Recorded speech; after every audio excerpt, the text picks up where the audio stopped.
아무리 열심히 만들어도 엔비디아 영역은 그 영역만을 지금 무너뜨리기 쉽지 않다. 단순한 AI를 넘어서 뭐 로봇이라든지 그런 타 분야로 AI를 적용하겠다는 이 저전력 ARM CPU가 앞으로도 더 활기를 피지 않겠나.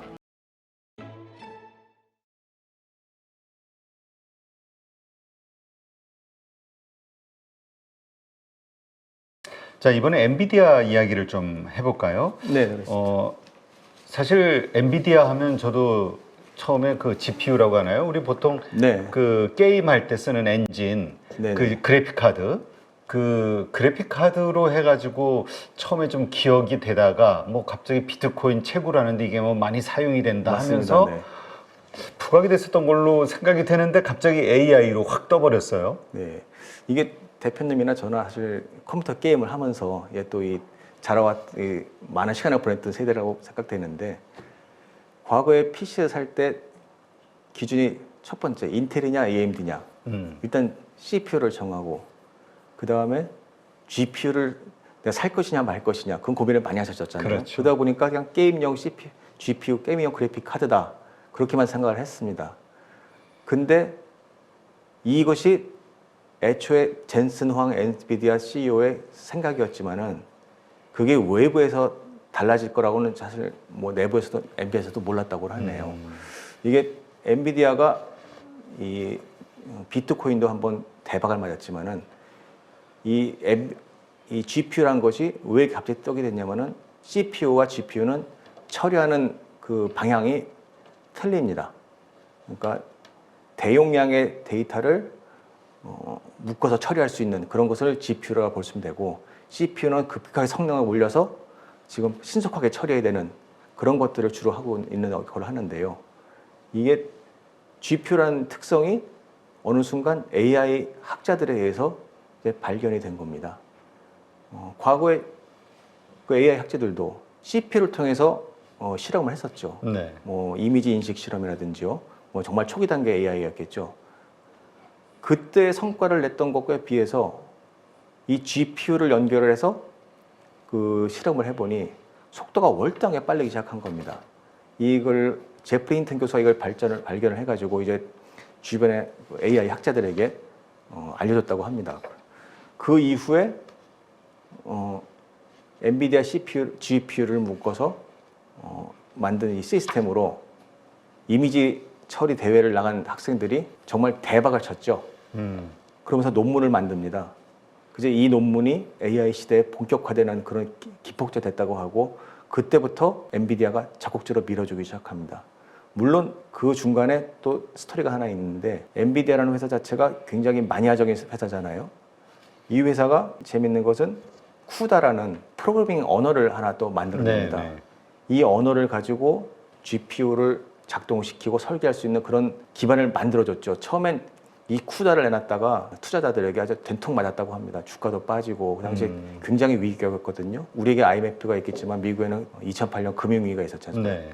그때 거의 엔비디아가 도산할 수 있는 그런 상태까지 갔었다고 하지만은 그런데도 계속 투자를 해서 이 소프트웨어를 기반을 늘려온 거죠. 소프트웨어 기반이 늘리다 보니까 엔지니어들이 한번 손에 익은 프로그래밍 언어를 바꿀까요? 그렇죠. 절대 못 바꿉니다. 편하니까. 네.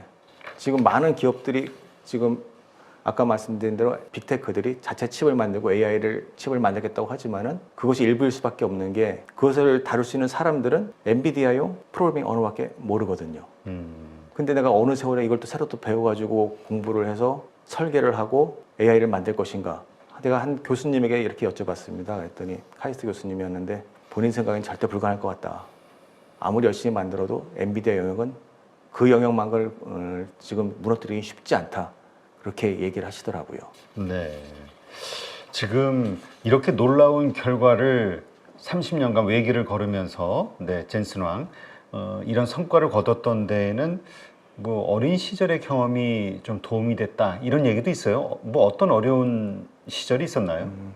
지금 우리가 말하고 있는 뭐 애플이라든지 인텔이라든지 엔비디아, 이 CEO들의 상황을 좀 잘 살펴볼 필요가 있는데요. 그 중에 그나마 제일 나았던 것은 애플 팀쿡입니다. 애플 팀쿡 멀쩡히 자기 부모들과 같이 지원으로 공부하고 대학원 나오고 했고요. 그리고 그런데 그에 비해서 인텔과 젠슨 황, 인텔 팻 갤싱어 CEO와 엔비디아의 젠슨 황 CEO는 정말 그냥 흙수저라 보시면 됩니다. 특히 젠슨 황 같은 경우는 대만에서 태어나서 태국으로 이주를 했다가 다시 미국으로 건너온 케이스거든요. 이제 본인들의 부모는 이민을 바로 못 오시고 아이들만 미국으로 보낸 거죠. 그 미국에서 왔는데 기숙학교라는 걸 갔다고 합니다. 보통 미국에 기숙학교가 많이 있죠. 근데 그 학교가 정말 시골에 있는 폭력이 난무하는 그런 정글과 같은 학교였다고 합니다. 그 학교에서 뭐 10대 꼬마가 그 형과 함께 살아남기 위해서 많은 꾀도 쓰고 맞기도 하고 그리고 많은 기질을 발휘했다고 하네요. 그러면서 그 안에서 정말 생존 능력을 키우지 않았을까 생각이 듭니다. 다만 그때도 이 사람의 머리는 굉장히 명석했다고 하네요. 이 친구가 젠슨 황이 대학교를 가서도 갈 때도 굉장히 빨리 들어갔고 그 이후에도 AMD라든지 다양한 빅테크에서 바로바로 그때 경력을 쌓았던 것을 보면은 굉장히 노력을 했고 그 기반이 있었기에 엔비디아가 창업까지 이루어지지 않았나 싶습니다. 네. 지금 사실 AI 반도체와 관련해서는 엔비디아가 거의 독점적인 상황이고 여기에 경쟁자가 없다. 이거 당분간 이걸 무너뜨릴 경쟁자가 없다라는 게 일반적인 시각이거든요. 일단 네네. 여긴 동의하시죠? 네, 저도 동의합니다.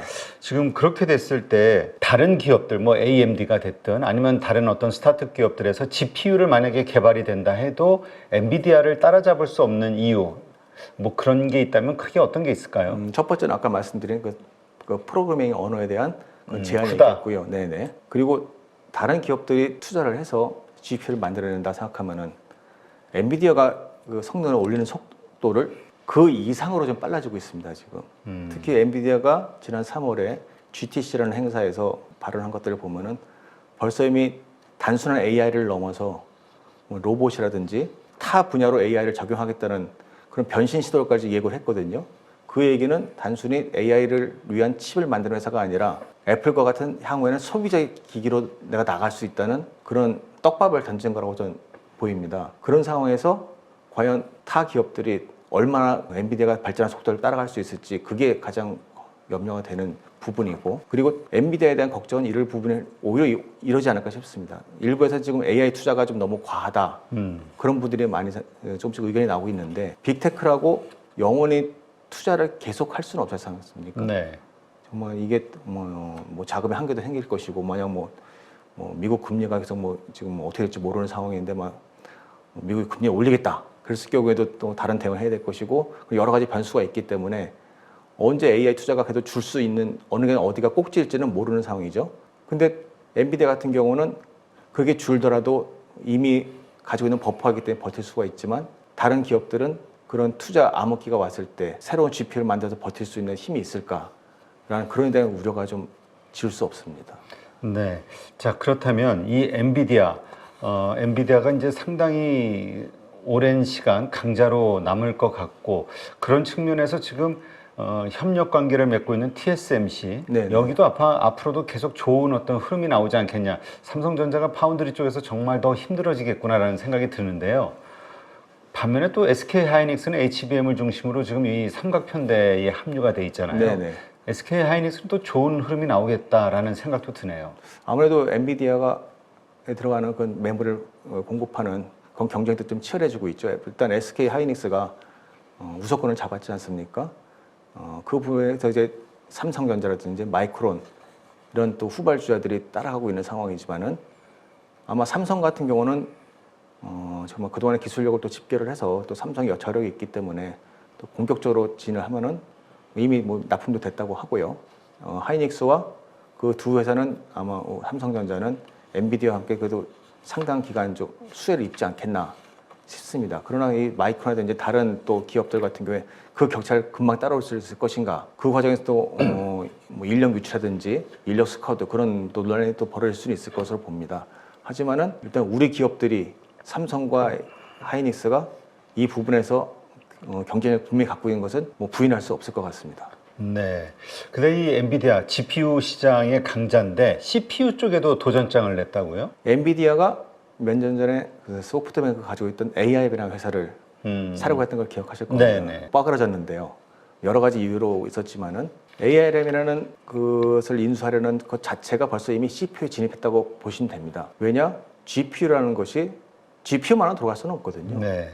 그게 분명히 서버 단에 돌아가야 되는 그런 CPU도 필요할 것이고요. 메모리도 필요하고 그런 부분도 집합을 시켜야 됩니다. 근데 ARM으로 CPU가 ARM 설계를 기반한 CPU가 있다면은 저전력으로 새로운 분야의 CPU를 만들 수 있거든요. 지금 데이터 센터를 돌리고 있는 서버들 대부분 인텔과 AMD 제품입니다. X86이라는 우리가 뭐 PC를 쓰는 그런 설계 기반한 그런 데이터용 센터용 서버들인데 ARM에 기반한 CPU로 바꾸게 된다. 전기를 적게 먹을 거예요, 분명히. 네.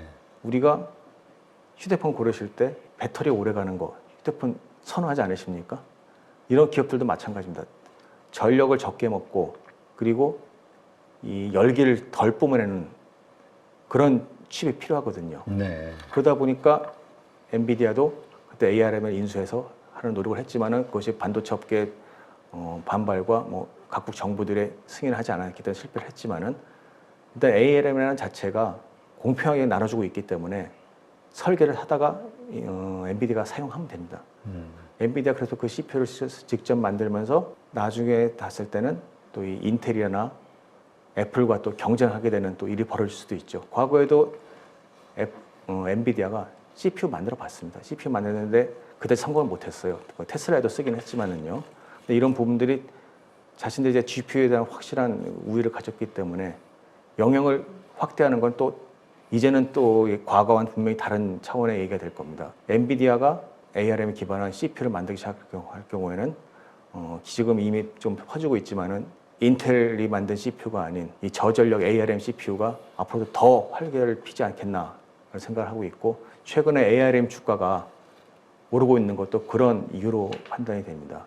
ARM이 작년에 상장을 했을 때만 해도 사실 주가가 좋지 않았거든요. 그렇죠. 네, 이게 저도 그렇게 유망하다 보지 않았는데 이 엔비디아가 터지면서 엔비디아와 함께 필요한 수요가 퍼져 나오다 보니까 ARM까지 이렇게 수혜를 보는 모습이 벌어지고 있습니다. 자, ARM.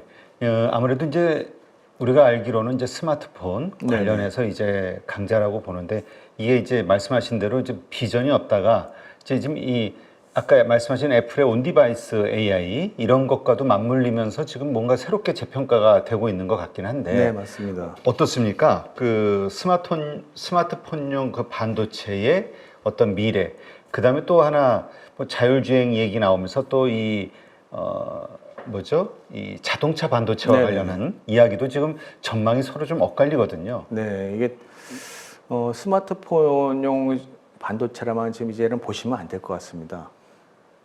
얼마 전에 퀄컴에서 그러니까 스마트폰급의 성능을 가진 PC용 칩을 만들어냈거든요. 이게 어떻게 보면은 굉장히 큰 변화를 예고했는 상황입니다. 애플이 자체 칩을 ARM 기반으로 분명히 만들었거든요. ARM 회사 자체가 애플 덕분에 처음에 탄생한 회사기도 하고요. 그러나 ARM에 기반한 칩이라는 것은 우리가 지금 사용하고 있는 인텔 CPU와 호환이 살짝 원래는 안 됩니다.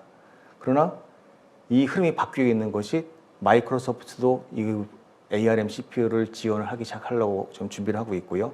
애플에 이어서 퀄컴도 칩을 지금 마련하고 뭐 삼성도 이미 뭐 제품 출시를 예고해 놓은 상황입니다. 이런 상황이라면은 결국에는 우리가 이 스마트폰에 사용하던 칩이 사실상 이 PC로까지 이제 확대되고 그 다음에는 아까 말씀드렸던 그 서버 단에까지 본격적으로 진입을 하면서 반도체 시장, 특히 CPU 시장에 큰 엄청난 변화가 지금 올 수 있다는 예고들이 많습니다. 그래서 이거를 ARM 기반 PC에 혁명이 있을 수 있다라는 포인트 하시는 분들도 있더라고요.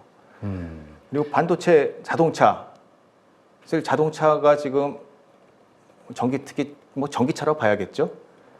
전기차에 반도체가 없이 작동하기 어렵지 않습니까? 전기차에 보면 이미 굉장히 커다란 디스플레이도 많이 있고요. 네. 자율주행 기능 등 이런 부분들 칩이 없이 작동할 수 없습니다. 특히 테슬라 같은 경우에 좀 움직임 좀 잘 보셔야 되는 게 테슬라도 슈퍼컴퓨터용을 지금 만들고 있거든요. 작년 말에 좀 한번 시끄러웠죠. 테슬라가 가지고 있는 슈퍼컴퓨터의 기업 가치가 어마어마하다. 네. 그래서 그날 주가가 또 크게 요동쳤었는데요. 테슬라도 자체 지금 칩을 만들고 있고 그런 컴퓨터를 가지고 있는 그 센터를 또 기가 팩토리를 뉴욕에 지금 만들고 있다고 합니다. 왜 그것을 만들겠습니까? 테슬라가 과거에는 라이다 센서로 자율적인 정보를 확보를 했죠. 네. 근데 지금 최신 테슬라 차에 보면은 카메라로 좀 바뀌고 있습니다. 네.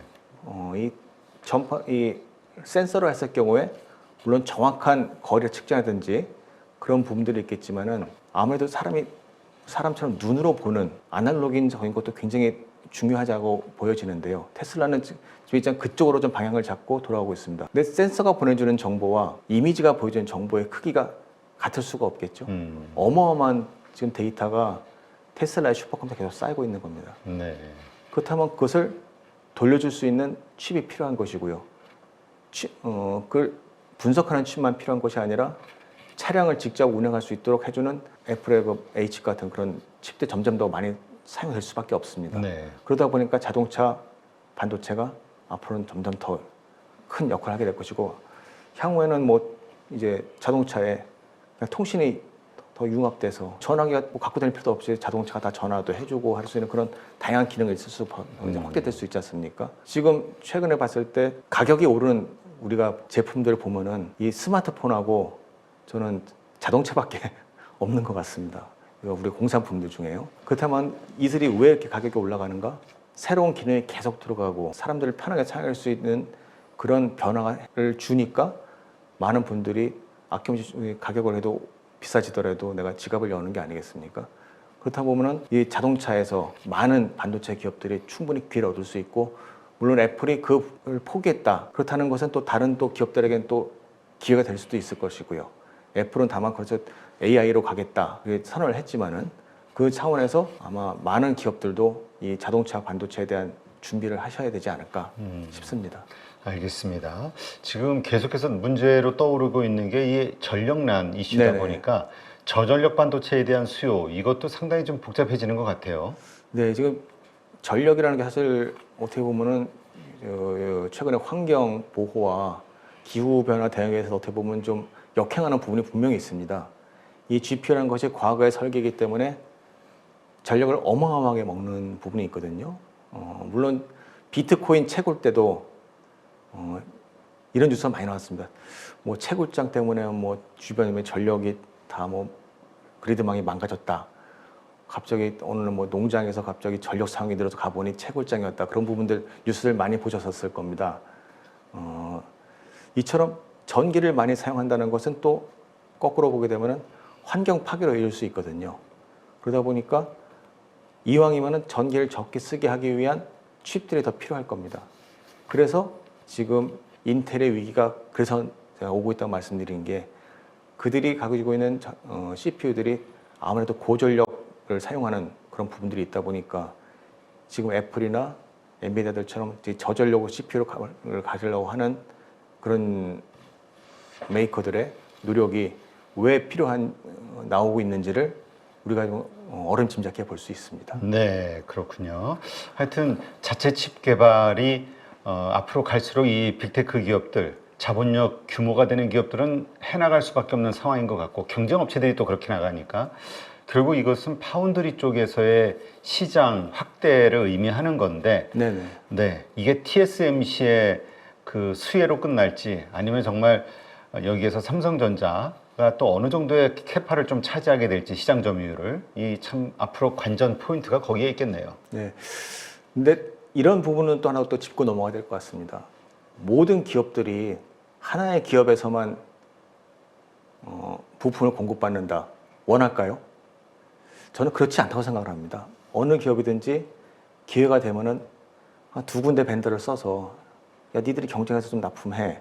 그러면 가격 협상도 할 수 있고 그리고 만약 한 곳에서 문제가 발생했을 경우에 또 다른 쪽으로 이동을 하면서 안정적인 공급을 확보할 수가 있습니다. 그러나 지금 TSMC에 너무 올인된 그런 반도체 분야이기 때문에 아마 미국으로 넘어간 이 미국에 있는 반도체 팹들이 많이 생기면서 미국 정부라든지 뭐 그쪽에 있는 수요처들 엔비디아나 애플 이런 기업들이 의외로 좀 영역을 확대해서 수주를 줄 수도 있지 않나 그런 판단을 한다. 얼마 전에도 계속 가끔 나오고 있지만은 작년부터도 나오고 있는 뉴스들인데 인텔이나 그런 분들이 새로운 소비자를 소비 기업을 하나 확보했다. 물론 기업은 얘기는 안 합니다. 근데 대부분 기업들이 그런 내용들이 엔비디아가 아니었느냐, 엔비디아나 퀄컴, AMD가 아니겠느냐라는 의견들을 많이 제시합니다. 그 사람들도 분명히 한 기업에 대한 의존도가 너무 큰 것이 위험하다는 걸 잘 알고 있고요. 우리가 충분히 대비를 한다면 삼성 같은 경우도 비록 지금 좀 밀렸지만은 어느 정도 충분히 대비했을 경우에 다시 또 TSMC를 100% 따라가지는 못하겠지만은 다시 또 간격을 좀 줄이지 않을 수는 있지 않을까 저는 그렇게 판단을 합니다. 또 이분은 이러시는 분들도 계셨어요. 제가 들었는데 우리가 안 하고 싶어서 이렇게 하겠느냐, 어쩔 수 없이 이렇게 한다라는 표현을 하시더라고요. 만약 그들에게 삼성전자가 신뢰를 준다, 그러면 충분히 고객들이 돌아올 여지는 남아 있다고 봅니다. 네, 알겠습니다. 네, 정말 칩워라는 표현이 이보다 더 적절할 수 없다 생각될 정도로 치열한 경쟁 구도가 앞으로 이 반도체 쪽에서 일어나게 될 것 같고요. 최후의 승자가 누가 될지, 물론 지금 가려지는 승자들은 보입니다만 이게 과연 끝까지 유지가 될지, 어떤 변수들로 인해서 어떤 흐름이 나올지 앞으로 계속해서 이 부분을 한번 좀 살펴봐야 될 것 같습니다. 자, 오늘 이렇게 좋은 인사이트 함께 해주신 애플 엔비디아 쇼크 웨이브 책 저자이신 백종민 기자님 고맙습니다. 네, 감사합니다.